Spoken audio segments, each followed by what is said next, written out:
Ceux qui aiment sincèrement le Christ aiment aussi les Écritures, car elles trouvent une résonance dans nos vies et nous parlent de bien des manières, de façon très personnelle. C'est une vérité essentielle que les chrétiens ne devraient jamais oublier. Mais très souvent, cet aspect merveilleusement personnel de la Bible nous fait perdre de vue un autre aspect important. La Bible n'a pas été directement écrite pour vous et moi. À l'origine, la Bible a été écrite pour des gens qui ont vécu il y a des milliers d'années. Par conséquent, en cherchant à appliquer les Écritures à nos vies d'aujourd'hui, il nous faut toujours considérer le sens originel de ces textes, et ceci afin d'en tirer une application moderne. Nous poursuivons notre série de leçons intitulée « Le patriarche Abraham » dans laquelle nous explorons le récit de la vie d'Abraham, qui figure dans Genèse du chapitre 11, verset 10 au chapitre 25, verset 18.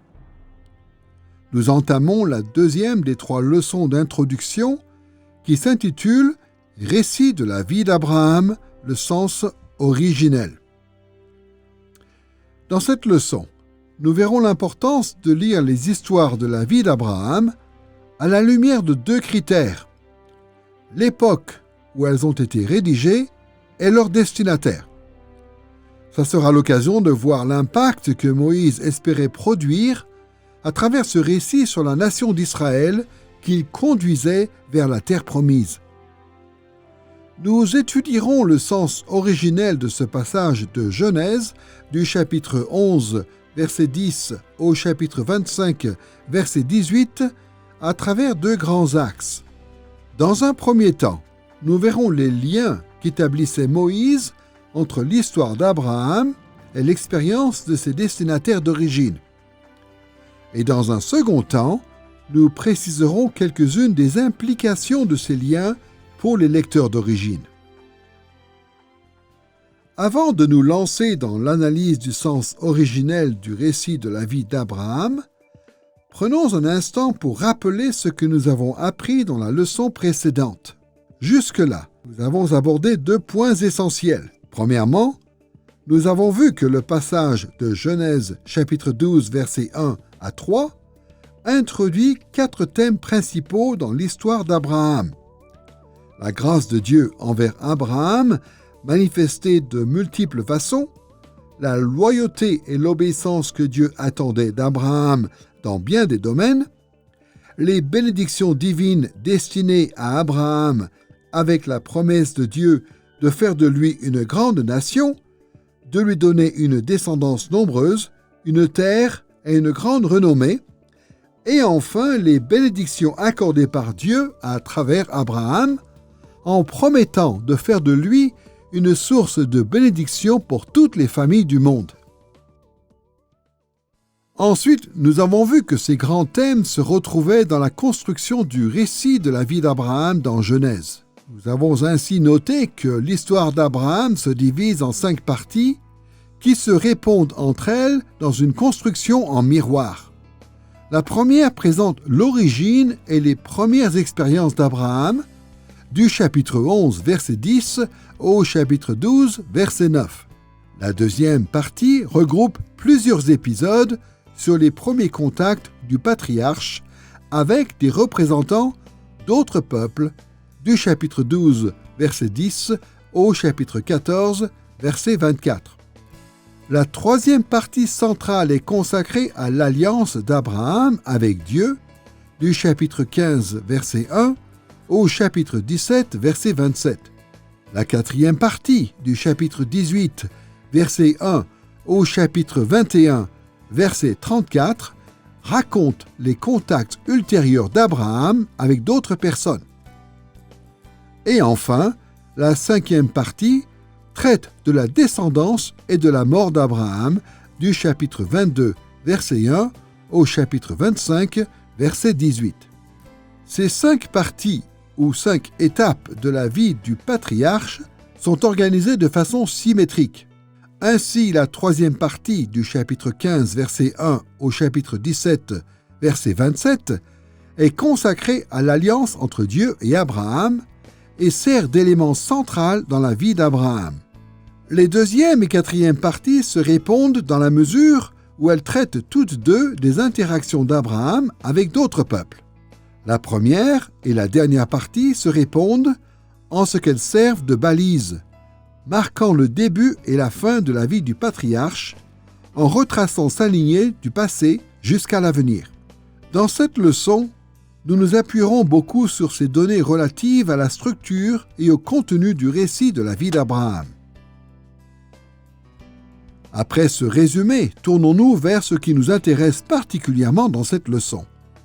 Le sens originel du récit de la vie d'Abraham dans le livre de la Genèse. Commençons par explorer les liens entre les histoires du patriarche et les expériences d'Israël, à qui ces histoires étaient destinées à l'origine. Dans cette série de leçons, nous analysons la vie d'Abraham en partant du principe que ces histoires ont été écrites à l'époque de Moïse et qu'elles nous sont parvenues sans changement notable. Les spécialistes les plus critiques sont persuadés que ces épisodes de la vie du patriarche n'ont pas été écrits au temps de Moïse, mais comme d'autres passages de l'Ancien Testament, ainsi que Jésus lui-même. Tous affirment que c'est Moïse qui a rédigé le livre de la Genèse. Les chrétiens d'aujourd'hui ne peuvent que soutenir cette thèse. Mais l'objectif de ces leçons est d'aller encore plus loin. Nous ne cherchons pas seulement à confirmer que Moïse a écrit ces histoires, mais aussi à comprendre pourquoi il les a écrites. Quelle vision avait-il de la vie d'Abraham? Dans quel but a-t-il rédigé ce récit? Et pour comprendre le sens originel du récit de la vie d'Abraham, l'une des meilleures méthodes consiste à identifier les liens établis par Moïse entre les histoires qu'il a écrites et l'expérience de ses premiers destinataires, les Israélites, qu'il conduisait de l'Égypte vers la terre promise. Pour comprendre comment Moïse associait ses destinataires d'origine à ce qu'il leur racontait d'Abraham, nous aborderons 3 points. D'abord, nous expliciterons ce qu'on entend par lien.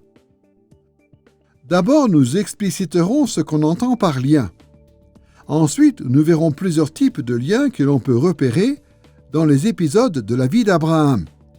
Et enfin, nous ferons une synthèse des liens identifiés dans ces épisodes en revenant sur les 5 grandes parties de la structure narrative.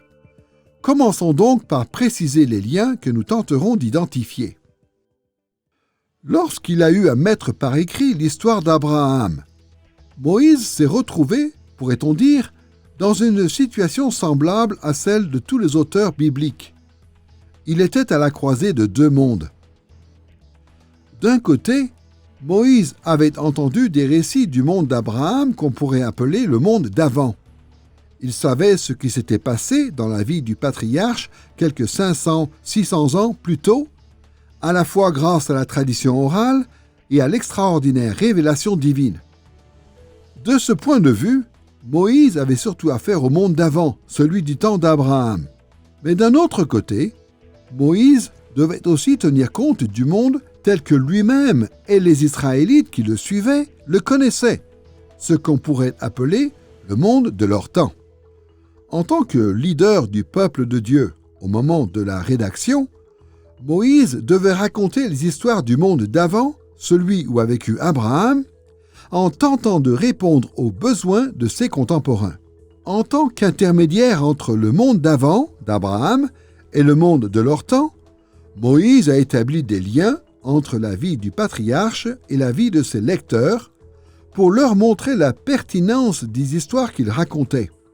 Autrement dit, Moïse a choisi ce qu'il allait écrire et la manière dont il allait le faire pour permettre aux Israélites qui le suivaient de voir les liens entre la vie d'Abraham et leur propre vie. Pour cela, Moïse a essentiellement construit son récit afin que ses lecteurs d'époque voient des ressemblances et des différences entre l'expérience du patriarche et leur propre vécu. Ces ressemblances et ces différences étaient parfois très subtiles, d'autres fois plus évidentes, mais chaque épisode de la vie d'Abraham suggérait des liens entre l'histoire du patriarche et la vie de ses lecteurs. et l'expérience des premiers destinataires de Moïse. Maintenant que nous avons défini en quoi consistent les liens et le sens originel du récit qui nous intéresse, passons au deuxième point de cette leçon, les différents types de liens établis par Moïse entre la vie d'Abraham et le vécu des Israélites à qui il s'adressait à l'origine. Pour que les lecteurs d'un texte, quel qu'il soit, puissent trouver ce texte pertinent, il doit dépeindre un monde compréhensible pour ses lecteurs. Si le monde que décrit un récit n'a rien à voir avec le monde réel dans lequel évoluent les lecteurs, si les personnages et les thèmes abordés par le récit n'évoquent rien pour ceux qui le lisent, le texte ne peut leur transmettre aucun message. Autrement dit, si le monde d'avant, celui d'Abraham, était complètement différent du monde de leur temps, celui de Moïse et des Israélites, les histoires du patriarche n'auraient eu aucun sens et aucune pertinence pour Israël. Voilà pourquoi Moïse a fait un effort particulier pour établir des liens entre le monde d'Abraham et celui des Israélites, alors en route vers la terre promise. Dans cette leçon, nous essayons de comprendre comment Moïse a réussi à mettre ces liens en évidence. Comment a-t-il construit l'histoire du patriarche pour qu'elle parle à ses destinataires de l'époque? En avançant dans cette série de leçons, nous verrons que Moïse a établi des liens entre ces récits et l'expérience des Israélites de trois manières principales. Premièrement, il a raconté la vie d'Abraham, de manière à fournir aux Israélites un contexte historique de ce qu'ils vivaient à ce moment-là. Deuxièmement, il a cherché à offrir aux Israélites des modèles ou des exemples de conduite à suivre ou à éviter. Et troisièmement, il a construit son récit pour montrer que beaucoup des expériences du patriarche préfiguraient ou esquissaient ce qui attendait les Israélites. Par la suite, nous reviendrons souvent sur les liens établis par Moïse pour montrer la pertinence de la vie d'Abraham pour ses destinataires d'origine. Il est donc important d'analyser de plus près ces trois techniques employées par l'auteur. Commençons par étudier le contexte qu'offrait le récit de la vie d'Abraham pour Israël au temps de Moïse. En fait, c'est sans doute le type de lien le plus facile à identifier. Très souvent, les gens de tous horizons partagent des histoires qui mettent en lumière ce qu'ils vivent, en plaçant leurs expériences dans un contexte historique. C'est ce que font d'ordinaire les parents avec leurs enfants, mais aussi les professeurs, pour illustrer des enseignements qu'ils veulent transmettre, tout comme les pasteurs ou les leaders politiques. Souvent, nous essayons de toucher notre public en replaçant notre histoire dans son contexte historique. Dans le cas de la vie d'Abraham, on peut dire que Moïse établit avec ses destinataires un lien via le contexte historique en montrant que l'expérience d'Israël puise ses racines historiques dans les événements vécus par le patriarche. Par exemple, Moïse a expliqué le contexte historique de la vision de Canaan comme patrie d'Israël.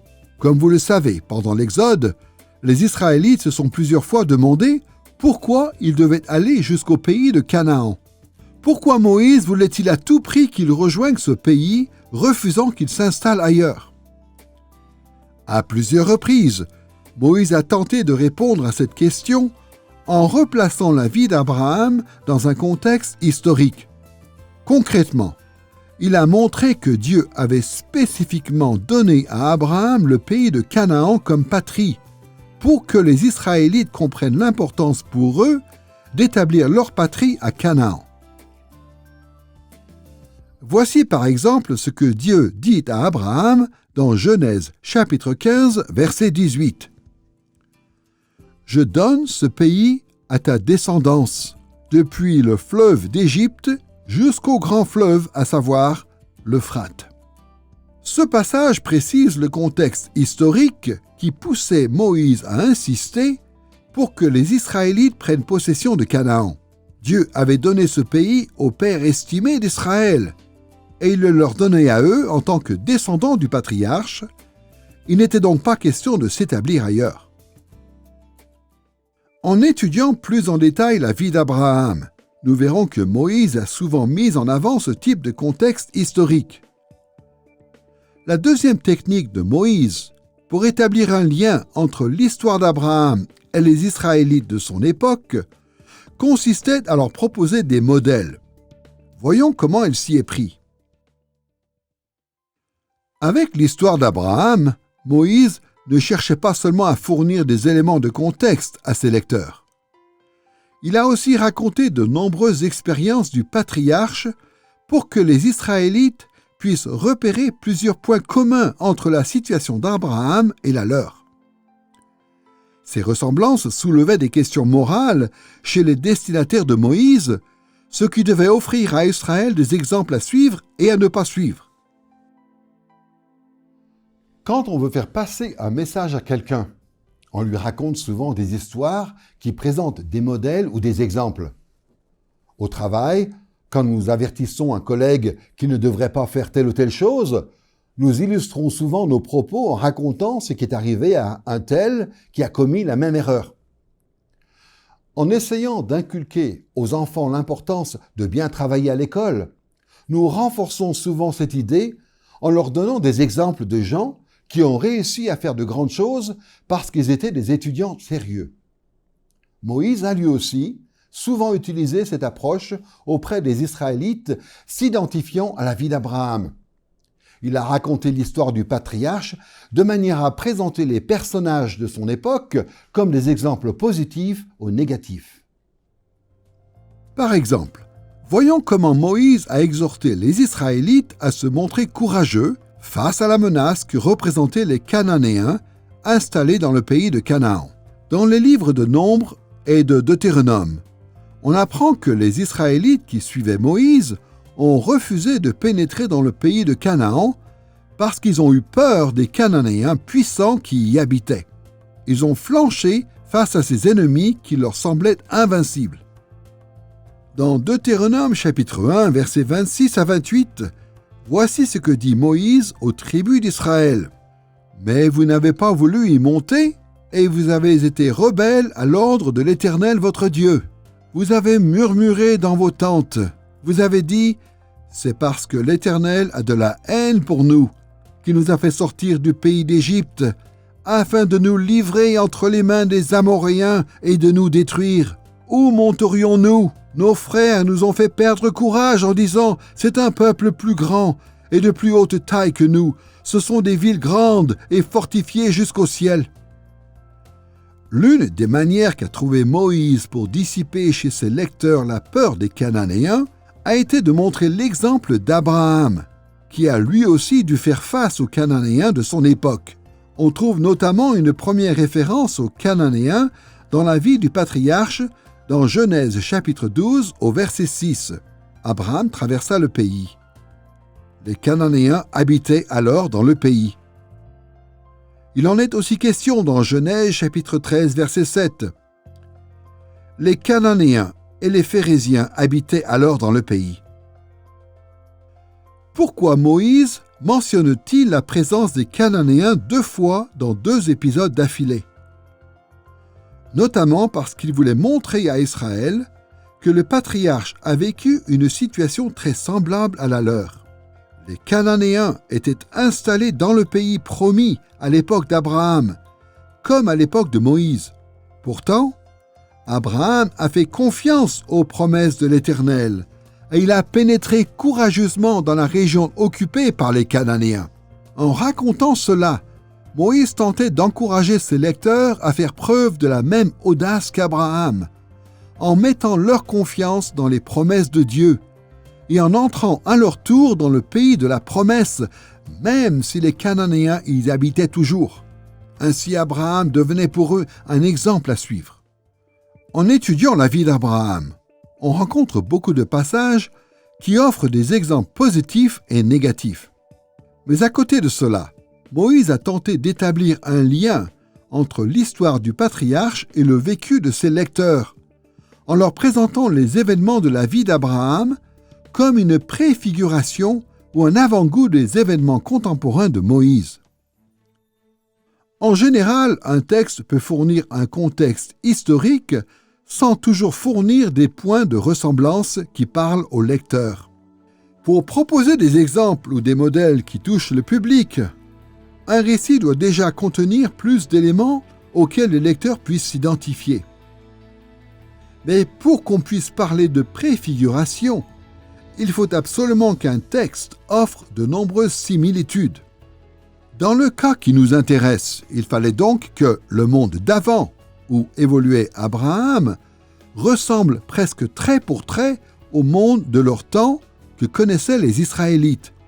On décèle souvent ce genre de parallèle dans la vie d'Abraham, mais il arrive aussi que sous la plume de Moïse, l'époque du patriarche montre une ressemblance troublante avec des événements de son temps.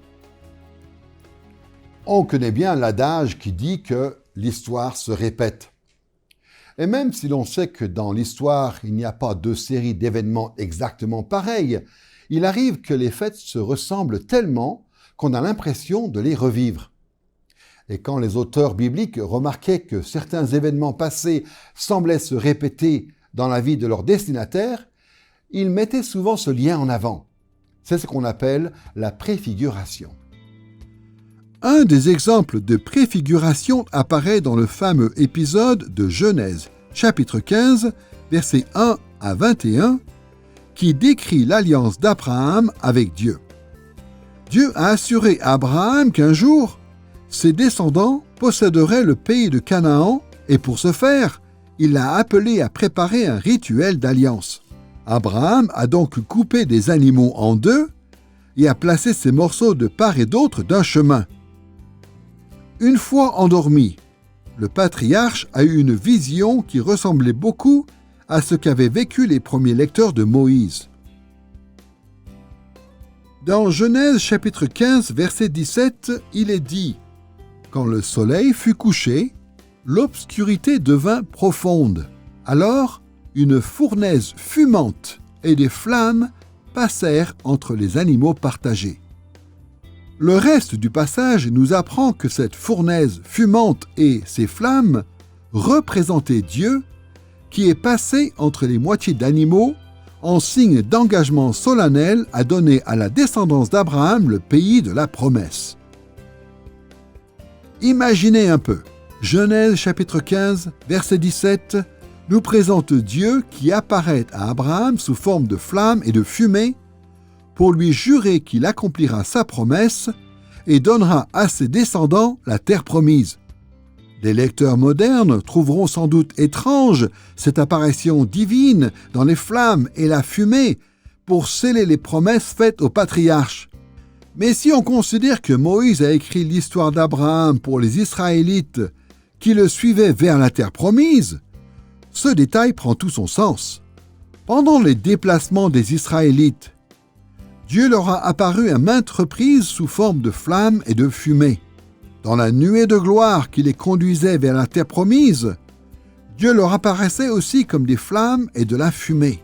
On voit donc que l'apparition divine qu'a vécue Abraham préfigurait la manière dont Dieu allait se montrer aux Israélites au temps de Moïse. Et si Abraham a acquis l'assurance de posséder le pays grâce à cette manifestation de l'Éternel, en entendant cette histoire, les Israélites devaient à leur tour acquérir l'assurance qu'eux aussi s'empareraient du pays à leur époque. Un autre épisode préfigure encore davantage les événements à venir, celui où Abraham est délivré d'Égypte dans Genèse chapitre 12 au verset 10 à 20. Ce passage a été écrit pour donner aux Israélites une autre vision de l'Égypte.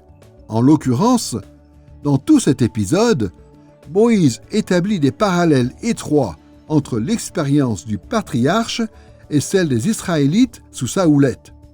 Dans Genèse chapitre 12, versets 10 à 20, Abraham entame un séjour en Égypte à cause d'une famine qui frappe le pays de Canaan. Le patriarche est retenu en Égypte parce que le pharaon a pris Sarah dans son harem, mais Dieu délivre Abraham en envoyant des fléaux sur la maison du pharaon. Alors ce dernier renvoie Abraham d'Égypte qui en repart chargé de biens. Cet épisode de la vie d'Abraham a été clairement construit comme une préfiguration de ce que devaient vivre les Israélites plusieurs générations plus tard. Comme Abraham, ils ont séjourné en Égypte à cause d'une famine au pays de Canaan. Ils ont été retenus par le Pharaon. Ils ont été délivrés grâce au fléau envoyé par Dieu sur la maison du Pharaon. Et le Pharaon a ordonné la libération des Israélites qui ont quitté l'Égypte avec plein de richesses récupérées auprès des Égyptiens. Moïse a composé ce récit d'une manière à préfigurer les expériences de ses lecteurs. Qu'un épisode aussi long de la vie d'Abraham serve de préfiguration est rare, mais on retrouve d'autres liens de ce type à plusieurs autres endroits. En poursuivant notre étude du récit de la vie d'Abraham, nous retrouverons ces trois types de liens à différentes reprises. Moïse a établi des liens entre le monde d'avant d'Abraham et le monde de leur temps, celui de ses destinataires, en leur donnant un contexte historique de ce qu'ils vivaient et des modèles de comportement à suivre ou pas, ainsi qu'en montrant comment la vie du patriarche préfigurait beaucoup d'expériences vécues par les Israélites de son époque. Maintenant que nous avons vu les différents types de liens que Moïse a établis entre l'histoire d'Abraham et ses destinataires israélites, il peut être utile de faire une synthèse pour voir comment chaque grande partie de la vie d'Abraham trouve un parallèle dans le vécu des premiers lecteurs de ce récit. Souvenez-vous, le récit de la vie d'Abraham se divise en 5 parties symétriques, et dans chacune de ces parties, Moïse fait un lien entre la situation du patriarche et celle de ses destinataires d'origine. Pour commencer, Moïse présente les origines et les premières expériences d'Abraham d'une manière qui rappelle les origines et les premières expériences des Israélites qui ont quitté l'Égypte en suivant Moïse. Abraham, comme Israël, descendait de la même famille, et Abraham, comme Israël, ont été appelés par Dieu à s'installer dans le pays de Canaan. Ainsi, Moïse a précisé un contexte historique et érigé Abraham en exemple et a même montré que par certains aspects, la vie du patriarche préfigurait ce que devaient vivre ses premiers lecteurs. Deuxièmement, Moïse a décrit les premiers contacts du patriarche avec d'autres peuples d'une manière qui parlait à ses lecteurs. Il a évoqué les interactions entre Abraham et les Égyptiens, parce qu'Israël interagissait aussi avec l'Égypte à cette époque.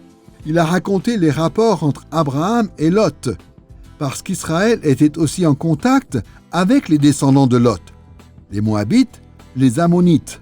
Il a parlé des rois de l'Est et du roi cananéen de Sodome, car Israël vivait des expériences semblables avec des rois étrangers et des villes cananéennes.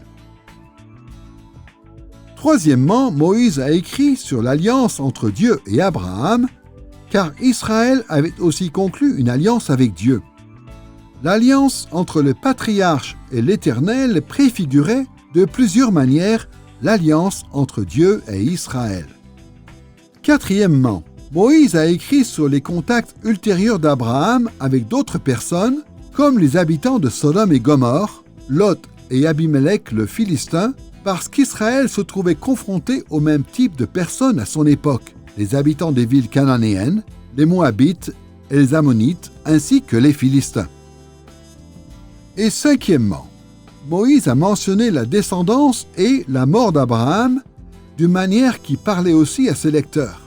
En effet, il a mis en avant Isaac en tant que fils et héritier spécial du patriarche, parce que les Israélites descendaient d'Isaac. Moïse a insisté sur la sépulture de Sarah, parce qu'elle se trouvait dans le pays que Dieu avait promis à Israël. Et s'il a parlé des autres fils d'Abraham, qui n'étaient pas ses héritiers, Ismaël en tête, c'est parce qu'à cette époque, Israël avait affaire aux Ismaélites. On voit donc qu'en rédigeant l'histoire de la vie du patriarche, Moïse a fait beaucoup de parallèles entre les expériences d'Abraham et celles d'Israël. Cela afin de fournir des enseignements importants pour les Israélites qui le suivaient vers la terre promise. Maintenant que nous avons explicité les liens principaux établis par Moïse entre la vie d'Abraham et celle de ses premiers destinataires, une autre question se pose sur le sens originel qu'avait ce texte pour les lecteurs juifs. Quelles étaient les implications de ces liens pour les Israélites? Que devaient-ils apprendre de la vie du patriarche? Bien évidemment, quand un auteur décide d'écrire une histoire aussi complexe que celle de la vie d'Abraham dans Genèse, il le fait avec plusieurs objectifs et raisons en tête, en espérant toucher ses lecteurs de différentes manières. En fait, en rédigeant l'histoire du patriarche, Moïse était tellement motivé qu'il serait impossible de les mentionner toutes, et moins encore de les expliquer en quelques phrases. Mais nous pouvons tout de même résumer les effets principaux que Moïse espérait produire chez ses premiers destinataires à travers les histoires de la vie d'Abraham. Nous analyserons les implications initiales que devait avoir le récit de la vie d'Abraham en 3 temps. Premièrement, nous décrirons l'effet principal recherché par ce récit sur ses lecteurs d'origine. Deuxièmement, nous verrons que ces épisodes de la vie d'Abraham avaient des implications dans les 4 thèmes principaux qui y sont abordés. Et troisièmement, nous résumerons les implications initiales de chacune des 5 parties du récit de Moïse. Commençons donc par l'effet principal escompté par l'auteur. Pour dire les choses simplement, Moïse voulait enseigner aux Israélites, à travers l'histoire d'Abraham, pourquoi et comment ils devaient laisser derrière eux l'Égypte pour aller de l'avant dans la conquête de la terre promise. Autrement dit, en voyant dans l'histoire d'Abraham le contexte historique de leur expérience, en trouvant dans la vie du patriarche des exemples positifs et négatifs, et en découvrant dans ce récit des préfigurations de ce qui les attendait dans leur propre vie, les Israélites qui suivaient Moïse devaient discerner comment ils devaient accomplir le plan de Dieu pour eux. Si l'on peut dire avec certitude que le livre de la Genèse a été rédigé au temps de Moïse, grâce au témoignage de l'Écriture et de Jésus lui-même, il faut admettre que nous ne savons pas quand exactement ces récits ont été achevés sous la forme qu'on leur connaît. Cependant, quelle que soit la génération d'Israélites à laquelle s'adressait Moïse, son objectif devait être sensiblement le même.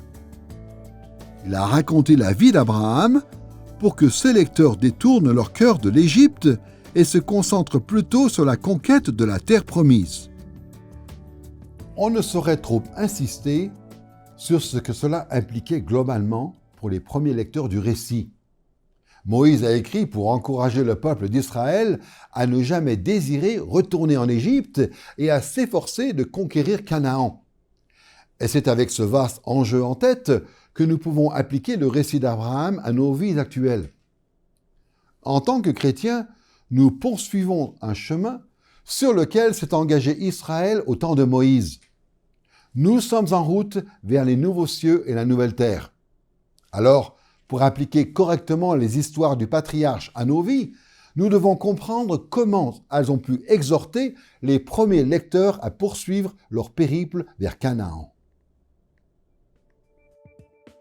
Pour mieux comprendre cet objectif global de Moïse, il faut revenir plus en détail sur les 4 thèmes principaux que nous avons identifiés dans cette partie de la Genèse. Comme nous l'avons noté plus tôt, Genèse chapitre 12, versets 1 à 3, présente au moins 4 thèmes qui donnent une cohérence à l'ensemble de la vie du patriarche. Ces 4 thèmes traduisent l'effet principal que Moïse comptait produire avec son récit. Il a donc mis en avant, premièrement, la grâce de Dieu envers Abraham. Deuxièmement, la loyauté d'Abraham. Troisièmement, les bénédictions destinées à Abraham. Et quatrièmement, les bénédictions prévues à travers Abraham. Il est utile de rapprocher la motivation première de Moïse en écrivant l'histoire d'Abraham avec ces 4 thèmes. Tout d'abord, Moïse a raconté comment l'Éternel a montré sa bonté envers Abraham. Nous avons déjà vu que Dieu a largement manifesté sa grâce envers Abraham, tant au début de leur relation qu'au quotidien, tout au long de la vie du patriarche. Ce thème de la grâce de Dieu devait rappeler aux Israélites contemporains de Moïse que Dieu avait aussi été très bon avec eux. Son premier geste de grâce envers eux a consisté à les faire sortir d'Égypte pour les mener dans le désert du Sinaï. Mais même après ça, Dieu n'a jamais cessé de leur témoigner sa bonté jour après jour, en les préparant à la conquête de Canaan. Dans un passage célèbre d'Exode chapitre 19, verset 4, voici comment Dieu exprime sa miséricorde. « Vous avez vu vous-même ce que j'ai fait à l'Égypte. Je vous ai porté sur des ailes d'aigle et fait venir vers moi. » Malheureusement, les Israélites conduits par Moïse avaient oublié à quel point Dieu avait été bon envers eux. Auparavant, ils s'étaient plaints que Dieu et Moïse les avaient trompés en leur faisant quitter le confort de l'Égypte. Ils s'étaient plaints de la nourriture et de l'eau dans le désert.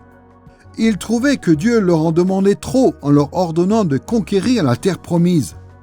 Alors Moïse s'est efforcé de souligner encore et encore la grâce de Dieu envers Abraham, pour rappeler à ses premiers lecteurs qu'eux aussi avaient été tant de fois bénis par l'Éternel.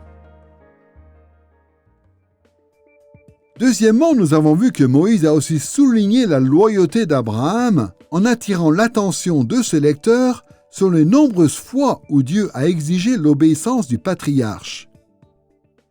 À maintes reprises, Moïse a souligné que Dieu attendait d'Abraham loyauté et obéissance, pour mieux montrer aux Israélites qui le suivaient que cette exigence s'appliquait à eux aussi. Dieu n'en entendait pas moins d'Israël au temps de Moïse. Voici ce que Dieu a dit à Israël sur le mont Sinaï dans Exode chapitre 19, versets 4 et 5.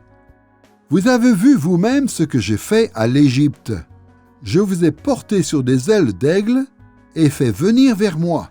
Maintenant, si vous écoutez ma voix, et si vous gardez mon alliance, vous m'appartiendrez en propre entre tous les peuples. » Notez qu'il est clairement dit que pour devenir un peuple particulièrement précieux pour l'Éternel, Israël devait se montrer fidèle.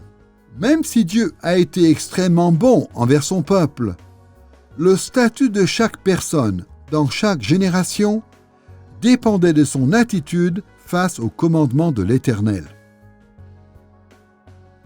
Cependant, n'oublions pas que la responsabilité principale confiée à Abraham était d'aller à Canaan. Moïse le souligne parce qu'il voulait que les Israélites qui le suivaient maintiennent aussi le cap vers le pays de Canaan.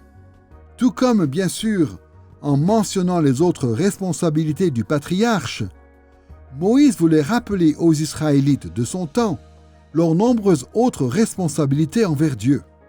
En évoquant à maintes reprises la loyauté attendue d'Abraham, Moïse signifiait clairement que ses premiers destinataires avaient, eux aussi, l'obligation de rester fidèles et d'obéir aux commandements divins. Troisièmement, nous avons noté l'importance du thème des bénédictions promises par l'Éternel à Abraham. En racontant la vie d'Abraham, Moïse a mis l'accent sur les bénédictions promises à Abraham et à ses descendants, celle de devenir une grande nation, celle de la prospérité et celle d'un grand nom. Dans plusieurs passages, on apprend même que le patriarche a pu avoir des avant-goûts de ces promesses de son vivant. D'autres fois, les épisodes de la vie d'Abraham évoquent l'accomplissement futur de ces promesses dans les générations futures. Moïse a souligné les bénédictions d'Abraham car les promesses qu'il avait reçues concernaient aussi ses descendants, c'est-à-dire le peuple d'Israël qu'il conduisait dans le désert. Les Israélites devaient connaître, eux aussi, d'immenses bénédictions. Ils devaient devenir une grande nation, connaître une prospérité sans précédent et se faire un grand nom en entrant dans la terre promise. D'ailleurs, comme Abraham, Israël a eu de nombreux avant-goûts de ces bénédictions au moment de la rédaction du livre de la Genèse. Certaines de ces promesses commençaient déjà à s'accomplir dans leur vie, mais bien d'autres accomplissements futurs les attendaient à l'entrée au pays de la promesse. Dieu a évoqué les bénédictions qui attendaient Israël sur le mont Sinaï dans Exode chapitre 19, verset 6. « Quant à vous, vous serez pour moi un royaume de sacrificateurs et une nation sainte. » Moïse a évoqué les bénédictions que Dieu avait promises à Abraham pour susciter l'espoir chez les Israélites de son temps. Ainsi, en lisant les promesses divines faites aux patriarches, ils entrevoyaient les bénédictions qui les attendaient à leur tour. Quatrièmement, nous avons noté que dans le récit de la vie d'Abraham, il était aussi question de bénédictions offertes par Dieu au monde entier à travers le patriarche. Souvenez-vous, les bénédictions devaient se manifester à travers Abraham dans un processus complexe. En effet, Genèse chapitre 12, verset 3, nous apprend que Dieu comptait offrir à Abraham la réussite à travers un double processus de bénédiction des amis du patriarche et de malédiction de ses ennemis. Dans plusieurs épisodes, Moïse a montré comment Dieu a donné à Abraham des avant-goûts de ce processus de son vivant, lors des interactions du patriarche avec des représentants d'autres nations. D'autre part, plusieurs épisodes de la vie d'Abraham révèlent les nombreux accomplissements futurs prévus par Dieu. Ce thème revient énormément sous la plume de Moïse, car il touchait de près les Israélites qui le suivaient en ce temps-là. Dieu leur garantissait la réussite en devenant une source de bénédiction pour les autres, car il allait bénir les amis d'Israël et maudire ses ennemis. Eux aussi ont eu des avant-goûts de ces promesses dans leur contact avec divers groupes de gens. Déjà à plusieurs occasions, les Israélites avaient pu voir Dieu à l'œuvre qui bénissait leurs amis et maudissait leurs ennemis. Mais au-delà de ça, Moïse a mis en avant ce thème pour que les Israélites puissent fixer les yeux sur les accomplissements futurs qui les attendaient en rejoignant la terre promise, en étendant le royaume de Dieu jusqu'aux confins de la terre. Comme nous venons de le voir dans Exode chapitre 19, verset 6, Dieu a dit à Israël, « Quant à vous, vous serez pour moi un royaume de sacrificateurs et une nation sainte. » Cette vision de la nation comme un royaume de sacrificateurs n'implique pas seulement qu'Israël allait avoir le privilège d'être le peuple saint de Dieu à son service, mais aussi que les enfants d'Israël devaient servir les plans de Dieu dans le monde entier. Alors qu'il s'efforçait d'encourager Israël à avancer vers la terre promise, Moïse a écrit l'histoire d'Abraham de manière à communiquer à ses destinataires le projet de Dieu, d'utiliser Israël pour étendre son royaume et donc ses bénédictions au monde entier. Nous avons examiné les implications pour les destinataires d'origine des 4 thèmes principaux abordés dans l'histoire d'Abraham. À présent, voyons rapidement comment cette histoire s'appliquait aux premiers lecteurs de Moïse à travers les grandes parties qui composent le récit de la vie du patriarche dans Genèse. Comme nous l'avons déjà dit, le récit de la vie d'Abraham se divise en 5 grandes parties. La première présente l'origine et les premières expériences d'Abraham, du chapitre 11, verset 10, au chapitre 12, verset 9.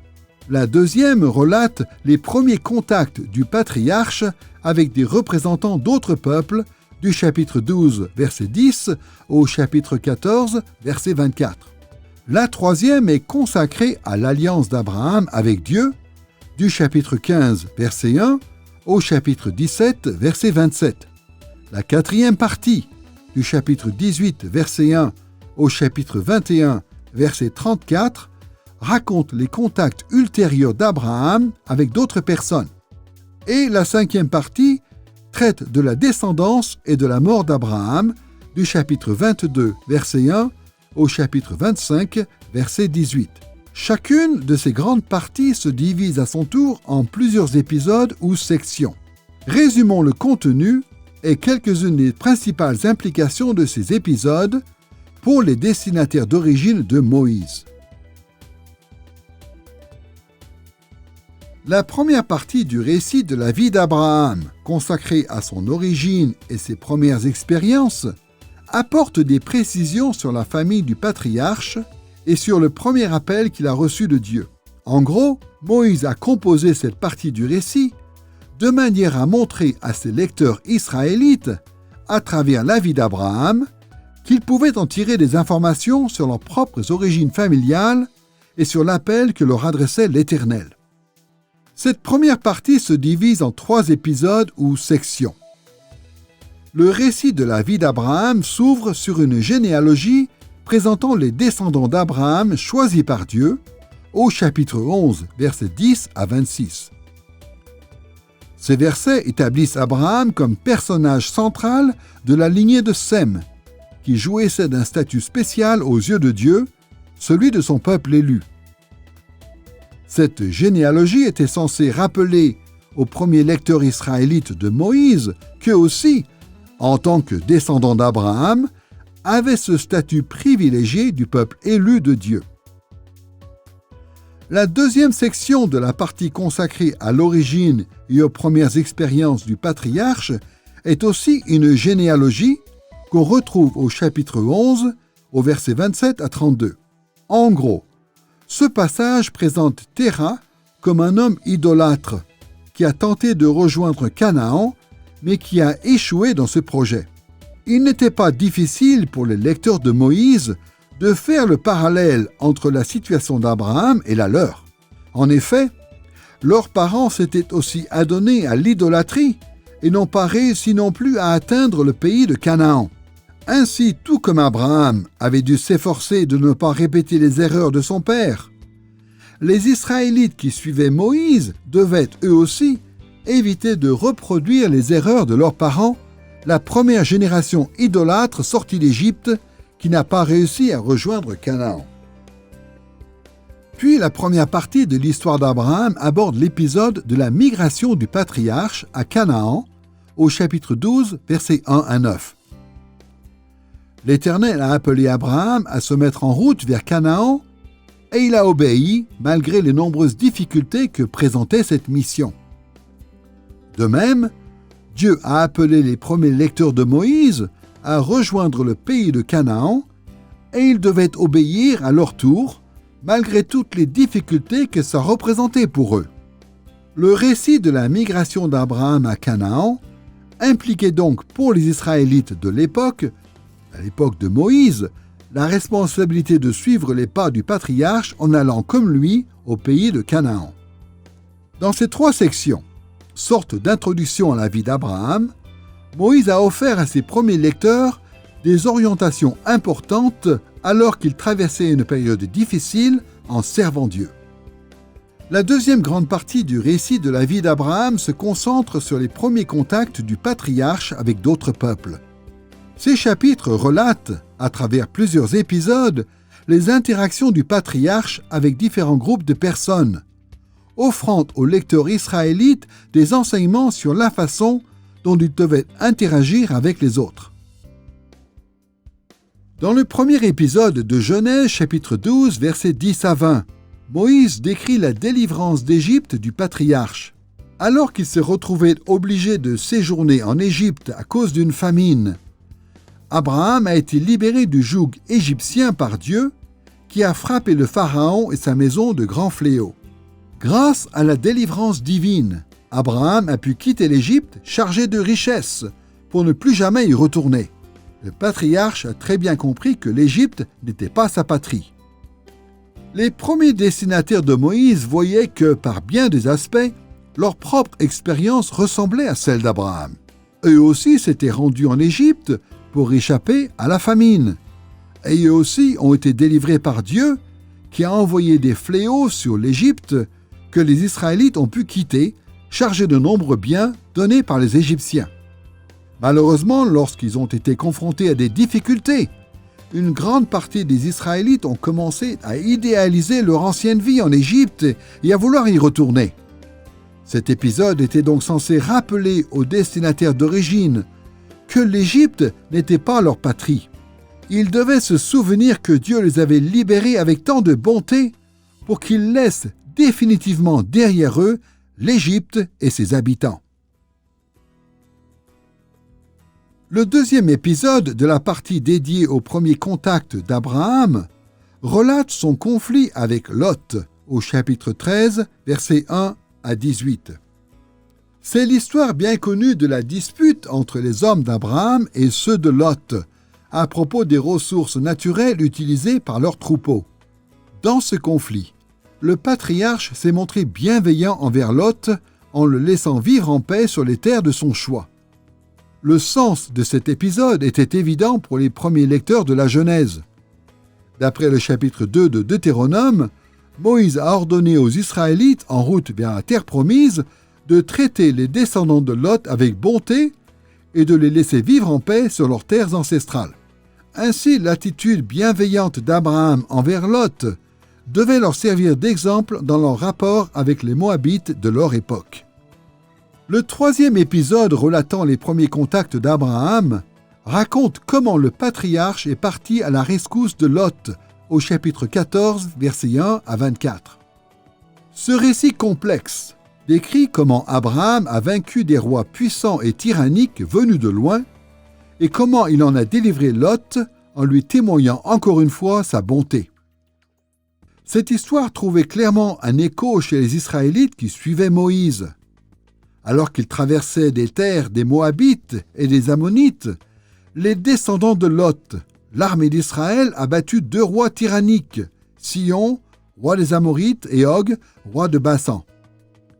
Ces derniers oppressaient les Moabites et les Ammonites, et en les délivrant, Israël suivait l'exemple d'Abraham. En conclusion, on peut dire que chaque épisode de cette partie de la vie du patriarche servait d'exemple pour les Israélites du temps de Moïse. Nous en arrivons à la troisième grande partie du récit de la vie d'Abraham, l'alliance conclue entre Dieu et le patriarche, décrite du chapitre 15, verset 1, au chapitre 17, verset 27. Pour résumer, il est question de l'alliance entre l'Éternel et Abraham, présentée de manière à révéler la nature de la relation d'alliance entre Dieu et Israël. Ces chapitres se divisent en 3 épisodes principaux. Le premier épisode met l'accent sur les promesses de l'alliance faites par Dieu à Abraham au chapitre 15, versets 1 à 21. On y découvre le célèbre récit de l'Éternel qui promet solennellement à Abraham de lui donner une descendance et un pays. Plus précisément, Dieu a promis au patriarche qu'il aurait d'innombrables descendants qui, après une période d'oppression dans un pays étranger, reviendraient en terre promise. Ce passage était censé rappeler aux Israélites que Dieu avait conclu une alliance similaire avec eux par l'intermédiaire de Moïse. Plus encore, ça leur montrait qu'ils étaient en train de vivre l'accomplissement des promesses divines faites à Abraham. Israël était la descendance promise d'Abraham, et il était en route vers le pays que l'Éternel avait promis au patriarche. Douter de cela, c'était douter des promesses d'alliance pleines de miséricorde que l'Éternel avait faites à Abraham avant de les renouveler à Moïse. Le deuxième épisode axé sur l'alliance entre Dieu et Abraham relate la chute du patriarche avec Agar au chapitre 16, versets 1 à 16. Cette triste histoire nous apprend comment Abraham et Sarah ont négligé les promesses de l'alliance faite par l'Éternel en tentant d'obtenir un enfant par l'intermédiaire d'Agar, la servante égyptienne de Sarah. Abraham et Sarah n'ont pas eu confiance dans les promesses divines. Mais l'Éternel a rejeté leur plan alternatif en refusant de considérer Ismaël comme le vrai héritier d'Abraham. Les premiers lecteurs israélites de Moïse se sont, eux aussi, détournés des promesses de l'Alliance à plusieurs reprises, en rêvant de retrouver le confort de la vie en Égypte. Cet épisode de la vie du patriarche devait leur apprendre que si Dieu avait rejeté le plan alternatif d'Abraham, il ferait de même avec leur plan alternatif à eux. Le troisième épisode sur l'alliance entre Dieu et Abraham souligne les exigences de l'alliance au chapitre 17, versets 1 à 27. Dans ce passage, Dieu met le patriarche face à ses manquements au plan divin. L'Éternel a aussi réaffirmé son exigence de loyauté dans le cadre de l'alliance, en instituant la circoncision comme un signe d'alliance qu'Abraham et ses fils devaient porter dans leur chair. Par ce signe, Dieu a rappelé à Abraham que leur relation d'alliance impliquait la loyauté qui serait récompensée par de grandes bénédictions. Moïse a choisi de raconter cet aspect de l'alliance abrahamique pour mettre les Israélites face à leurs infidélités et pour leur rappeler la nécessité de rester fidèles dans l'alliance. Car ce n'est qu'en restant fidèles au Dieu de l'alliance qu'ils pouvaient espérer obtenir de grandes bénédictions. Ainsi, l'élément central du récit de la vie d'Abraham, son alliance avec Dieu, mettait en avant la grâce de Dieu manifestée à Israël à travers de merveilleuses promesses, tout en rappelant aux lecteurs qu'ils se devaient de servir fidèlement l'Éternel, à qui ils étaient liés par une alliance. Passons maintenant à la quatrième partie de l'histoire d'Abraham, ses contacts ultérieurs avec d'autres personnes, décrits au chapitre 18, verset 1, au chapitre 21, verset 34. On y découvre les rencontres d'Abraham avec différentes personnes représentant des peuples encore présents au temps de Moïse. Abraham a eu des contacts avec les Cananéens de Sodome et de Gomorrhe, avec Lot, avec Abimelech et avec Ismaël. En gros, les interactions du patriarche servaient d'exemple aux Israélites en leur enseignant comment ils devaient se comporter avec les Cananéens, les Moabites, les Ammonites, les Philistins et les Ismaélites de leur temps. Cette partie du récit de la vie d'Abraham s'ouvre sur l'épisode de Sodome et Gomorrhe du chapitre 18, verset 1, au chapitre 19, verset 38. Dans cette histoire célèbre, il est question de la menace du jugement divin contre les villes cananéennes dépravées, du souci d'Abraham pour les justes qui habitaient ces villes, de la destruction de Sodome et Gomorrhe et de la délivrance de Lot. Les premiers lecteurs de Moïse voyaient un parallèle direct entre ces événements et leur propre situation. Cela les aidait à comprendre ce que vivaient leurs contemporains. La menace prononcée par Dieu contre les Cananéens, les égards qu'ils devaient manifester aux Cananéens justes comme Rahab qu'ils allaient rencontrer à Jéricho, la destruction certaine qui guettait les villes cananéennes, ainsi que les relations d'Israël avec les descendants de Lot, les Moabites et les Ammonites. Le deuxième épisode illustrant les contacts ultérieurs d'Abraham se trouve au chapitre 20, versets 1 à 18. Là encore, on découvre le patriarche qui intercède en faveur d'un habitant local, le Philistin Abimelech. Souvenez-vous, Abimelech a mis en danger l'avenir d'Abraham en lui prenant Sarah, car il ignorait qu'elle était sa femme. Suite à cela, Dieu a prononcé son jugement contre Abimelech, qui a prouvé sa probité en se repentant. Voyant cela, Abraham a prié pour Abimelech, ce qui a ensuite permis aux deux hommes de devenir amis et de vivre ensemble dans une paix durable. Cette histoire parlait aux Israélites contemporains de Moïse, car elle leur montrait l'attitude à adopter face aux Philistins de leur époque. Les Philistins représentaient, de bien des manières, une menace pour Israël. Mais si la menace du jugement divin devait amener les Philistins à se repentir, les Israélites avaient la responsabilité d'intercéder en leur faveur pour profiter d'une paix durable avec ce peuple. Le troisième épisode de cette partie, au chapitre 21, versets 1 à 21, relate la relation difficile entre Isaac et Ismaël. Tous deux étaient les fils d'Abraham, mais quand des tensions sont apparues entre eux, Dieu a ordonné au patriarche d'exclure Ismaël de la famille.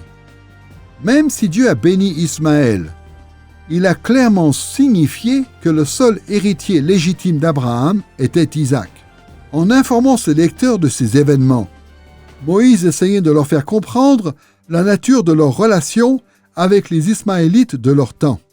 Alors que des tensions surgissaient entre les Ismaélites et les Israélites, ces derniers devaient se rappeler que Dieu avait instauré une séparation entre eux. Même si Dieu avait accordé beaucoup de bénédictions aux Ismaélites, ce sont les Israélites qui représentaient la vraie descendance d'Abraham. Le 4e épisode illustrant les contacts ultérieurs d'Abraham avec d'autres personnes est consacré au traité conclu par le patriarche avec Abimelech au chapitre 21, versets 22 à 34. Dans cette histoire, Abimelech, le Philistin, reconnaît qu'Abraham jouit de la faveur de l'Éternel et le patriarche accepte de vivre en paix avec Abimelech et ses descendants. Puis l'histoire évoque une controverse au sujet du droit d'utiliser un puits pour abreuver les moutons du patriarche et le traité officiel conclu à Beer-Sheba engageant les deux hommes au respect et aux égards mutuels. Abimelech et son chef d'armée rappelaient à Moïse et à ses compatriotes la menace importante que représentaient les Philistins de cette époque. Dans cet épisode, Moïse voulait enseigner à ceux qui le suivaient que si les Philistins reconnaissaient que Dieu bénissait Israël, Israël devait vivre en paix avec eux, comme l'avait fait Abraham en son temps. Le puits nommé Beer-Sheba existait toujours à l'époque de Moïse, comme un rappel aux Israélites du traité conclu à cet endroit et de leur engagement à respecter les Philistins en vivant en paix avec eux. Comme nous venons de le voir, les histoires illustrant les contacts ultérieurs d'Abraham impliquent de nombreux personnages qui représentent des peuples à qui Moïse et ses compatriotes avaient affaire en ce temps-là. Les Israélites pouvaient donc tirer de nombreuses leçons de l'attitude du patriarche et s'en inspirer. Nous arrivons à la dernière partie du récit de la vie d'Abraham que Moïse a consacré à la descendance et à la mort du patriarche dans Genèse du chapitre 22, verset 1 au chapitre 25, verset 18. Dans ces chapitres, il est question de l'héritage d'Abraham, prolongement de la relation d'alliance entre Dieu et le patriarche aux générations futures. Pour résumer, ce passage devait beaucoup apprendre aux premiers lecteurs israélites de Moïse sur leur statut en tant qu'héritier d'Abraham, ainsi que sur ce qu'ils pouvaient espérer pour leurs propres descendants. Le premier épisode de cette partie du récit de la vie d'Abraham relate la fameuse mise à l'épreuve d'Abraham au chapitre 22, versets 1 à 24. Cette épreuve devait montrer si le patriarche aimait Dieu plus que son fils Isaac. Dieu a lancé au patriarche un défi redoutable, en lui demandant de sacrifier son fils. Comme Abraham a obéi, l'Éternel l'a récompensé en lui garantissant un avenir brillant pour Isaac. Cette histoire avait d'innombrables implications pour les lecteurs israélites de Moïse, mais elle comportait une leçon principale en rappelant à Israël que Dieu le mettait à l'épreuve pour s'assurer de sa fidélité envers lui. Au temps de Moïse, Dieu a envoyé de nombreuses épreuves à son peuple, et en découvrant dans cet épisode l'obéissance d'Abraham lors de sa mise à l'épreuve, les Israélites devaient se rappeler qu'ils avaient eux aussi à faire preuve d'obéissance quoi qu'il en coûte. D'autre part, l'affirmation d'un brillant avenir prévu pour Isaac rappelait aux Israélites qu'eux aussi étaient promis à un avenir radieux pour peu qu'ils réussissent les épreuves. Le deuxième épisode de la dernière partie de la vie d'Abraham raconte l'achat d'une propriété funéraire par le patriarche au chapitre 23, versets 1 à 20. On y découvre comment Abraham a acquis un lieu de sépulture pour sa famille à Hébron, suite à la mort de sa femme Sarah. Le récit souligne que le patriarche n'a pas voulu accepter cette propriété comme cadeau, préférant l'acheter. Ainsi, le titre de propriété donnait légalement le droit à sa famille de considérer le pays de Canaan comme sa patrie. Les Israélites qui suivaient Moïse comprenaient l'importance et les implications dans leur vie de cette sépulture achetée par le patriarche. C'était leur sépulture ancestrale. Abraham, Isaac et Jacob y étaient tous enterrés. Les Israélites voyaient donc ce terrain comme leur possession légale dans le pays avant même la conquête de Canaan. Abraham, Isaac et Jacob avaient passé la majorité de leur vie à Hébron et à ses alentours. Les Israélites étaient tellement attachés à Hébron comme leur terre ancestrale qu'ils ont rapporté les ossements de leur patriarche Jacob pour les y enterrer. En racontant l'achat de la propriété funéraire par Abraham, Moïse a montré à ses destinataires que les descendants du patriarche devaient s'installer dans le pays de Canaan et nulle part ailleurs. Le troisième épisode consacré à la descendance et à la mort d'Abraham est une histoire touchante, celle de la belle-fille du patriarche Rebecca, qui a épousé son fils bien-aimé Isaac. Dans cette histoire, rapportée au chapitre 24, du verset 1 au verset 67, on découvre que pour préserver Isaac de la corruption des Cananéens, Abraham a refusé que son fils se marie avec une Cananéenne. Mais le patriarche s'est aussi assuré qu'Isaac resterait dans le pays de Canaan, la terre de la promesse, en envoyant son serviteur chercher une femme pour Isaac. En choisissant ainsi une femme pour Isaac, Abraham assurait à son fils et à ses descendants un bel avenir riche en bénédictions. En lisant cette histoire, les Israélites qui suivaient Moïse devaient comprendre qu'Isaac, leur ancêtre qui les liait à Abraham, s'est préservé de la corruption cananéenne, même en continuant de vivre à Canaan. Comme Isaac, les Israélites étaient promis un bel avenir, pour peu qu'ils résistent à la corruption des Cananéens qui habitaient en terre promise. Le dernier épisode de la vie d'Abraham est consacré à la mort et à l'héritier du patriarche, au chapitre 25, versets 1 à 18. Ce passage comprend une série de courts récits qui présentent notamment les autres fils d'Abraham, conçus avec d'autres femmes que Sarah. Puis on découvre la mort du patriarche et sa dernière bénédiction d'Isaac, son héritier légitime. Enfin, un dernier passage assez différent des autres mentionne rapidement les descendants d'Ismaël. Ce dénouement du récit de la vie d'Abraham avait plusieurs implications pour ses premiers lecteurs. Ce passage présente les autres fils d'Abraham en les distinguant bien des Israélites. Il met en avant la dernière bénédiction d'Isaac par son père, en assurant ainsi aux Israélites qui suivaient Moïse qu'ils étaient bien les vrais héritiers des promesses faites aux patriarches. Et enfin, il mentionne les descendants d'Ismaël en leur déniant toute revendication potentielle sur l'héritage d'Abraham. En choisissant de terminer le récit de la vie d'Abraham de cette manière, Moïse a établi l'identité, les droits et les responsabilités des véritables descendants d'Abraham, les Israélites qu'il conduisait vers la terre promise. Comme nous l'avons vu, Moïse a écrit l'histoire d'Abraham pour faire comprendre aux Israélites qu'il conduisait, pourquoi et comment ils devaient tourner le dos à l'Égypte pour aller de l'avant vers la conquête de la terre promise. Pour cela, Moïse a souligné de diverses manières, dans chaque épisode de la vie du patriarche, que les Israélites étaient les héritiers de la grâce divine accordée à Abraham, et qu'ils se devaient, comme le patriarche avant eux, de rester fidèles à l'Éternel, qu'ils allaient recevoir des bénédictions divines comme Abraham, et qu'un jour, ils deviendraient une bénédiction pour tous les peuples du monde. Le récit de la vie d'Abraham sous la plume de Moïse avait donc d'innombrables implications pour les Israélites qu'il guidait vers la terre promise. Dans cette leçon, nous avons abordé le sens originel du récit de la vie d'Abraham dans le livre de la Genèse. Pour cela, nous avons exploré ce texte sous deux angles. D'abord en examinant les liens qu'établissait Moïse entre la vie d'Abraham et l'expérience vécue par ses destinataires d'origine, puis en analysant comment Moïse a construit ces histoires pour produire un maximum d'effets sur les Israélites qui le suivaient, en route vers la conquête de Canaan après avoir quitté l'Égypte.